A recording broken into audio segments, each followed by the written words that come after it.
If I could give you just one habit to dramatically improve your public speaking abilities, it would be this: pause more. One thing you'll notice about celebrities and news anchors and other people that make a living speaking in front of others is that they don't seem rushed when they speak.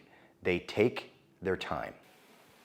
In front of a packed audience and the grandeur of a classic movie palace. You might be worried that when you speak in a conversation or give a speech, that if you pause, that will give people the impression that you don't know what to say next.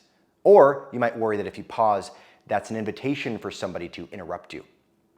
To the contrary, when you pause, and you pause deliberately while you're speaking, this conveys a deep sense of confidence in what you're saying. If you watch this video until the very end, you'll understand why pausing, and pausing deliberately, can be such a powerful game changer in your conversations. I don't believe we can stop. In fact, when you don't pause enough when you speak, it dilutes your message because people don't know what to focus on. I want to make an analogy to visual or graphic design.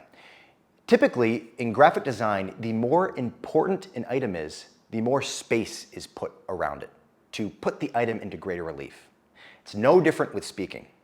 Typically, when you're speaking, the more important a point is, the more space you want to put around it. And that space is through your pauses, either adding a pause immediately after the big point you make or right before it. This sort of puts gravity around the big points that you're making. And it also serves as a cue for your listener. When you pause, your listener thinks, oh, wait, I should pay attention because this is an important point. Cracked like a potato chip. But I didn't know that. Anytime where you would normally use a filler word like or ah or so, pause instead. Filler words such as and ah and so dilute your message. Pausing enhances your message. So it's a win-win. I can't say enough. Pausing is also a really great way to build anticipation in your listener. It sort of creates a vacuum that pulls people in. It pulls their attention in to what you're saying. One way you can build anticipation when you're speaking is to add a pause between a lead-in phrase and the main point that you're going to make. You see, some phrases create a cue that a big point is coming. And if you create a little space between that cue, the lead-in phrase, and the main point you're making, that will build anticipation in your listener. And let me tell you something. Do you know that the amount of people dying? This is also a really good thing to do if you naturally feel uncomfortable with pauses. What you can do is start with a lead-in phrase, and then with the pause, at least you know that your listeners know that a thought is coming.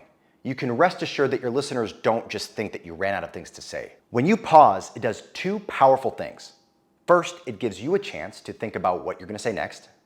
And second, and more importantly, it gives your audience a chance to think about what you just said. This is especially important right after a question, even a rhetorical one. If you give a question to somebody, you need to pause after the question to give your listener a chance to come up with an answer in their head. Can you define what you have an innate ability for and match that with what you're willing to hustle to get? Yeah. So the next time you feel anxious about running out of things to say, pause. Breathe. Trust in yourself and let the thought come on its own. And the next time you're about to make a big point in a talk or in a presentation, pause. Breathe. Build anticipation. The less you hurry through your words, the more people will listen to them.